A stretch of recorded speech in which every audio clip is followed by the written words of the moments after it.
Reynaldo, mga idoy, mga iday.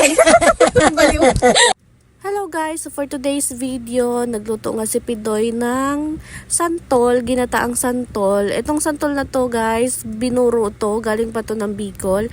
Kinayod yan siya guys, tapos nilagyan ng maraming asin para ma-preserve siya, para hindi mabilis masira. Pag ginanyan nyo siya guys, wala siyang amoy, wala kang maaamoy na kahit ano na pangit na amoy, masarap siya. Tapos, ayan ang gagawin natin dito guys. Pipigaan lang yung santol. Tapos, maglalagay tayo ng pangalawang gata doon sa kaserola. Tapos, sibuyas tsaka bawang. Tapos, tatakpan lang natin. Tapos, pakuluin. Tapos, kapag kumulo na at luto na yung ating santol, ilagay natin yung gata na malapot na gata. Basta yung unang gata, yung unang piga. Tapos ayun, lalagay na din natin yung sili na green, tapos yung corned beef. Yung corned beef guys, yung aming pampalasa dito talaga sa santol. Tapos ayan, naglagay din dito ng ginisa mix. Pandagdag syempre ng lasa. Kung napapansin nyo guys, yung rice cooker ang gamit namin na nilulutuan namin kasi nga wala kaming masyadong gamit dito.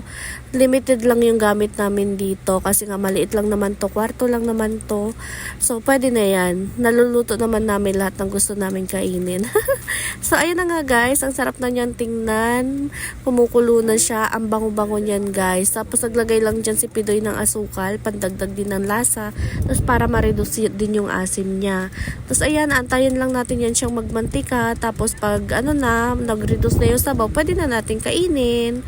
Ayan guys, so kung napapansin nyo yung boses ko guys, medyo ano kasi nga masama yung pakiramdam ko. Inedit ko lang talaga tong video na to para may maipost kasi parang magdadalawang araw na yata ako wala masyadong post. So ayan, so ipopost ko na muna to para naman mabawasan yung aking gallery.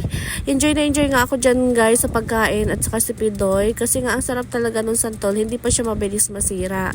Tapos sumama na nga dyan sa amin yung kapitbahay namin. Kapitbahay! Si Ate Josie din, nasa kabilang kwarto lang siya. Nanghingi siya sa amin ng ulam. Kumain na rin siya kasi nga masarap nga yung gulay. Maraming salamat sa panonood. Bye-bye!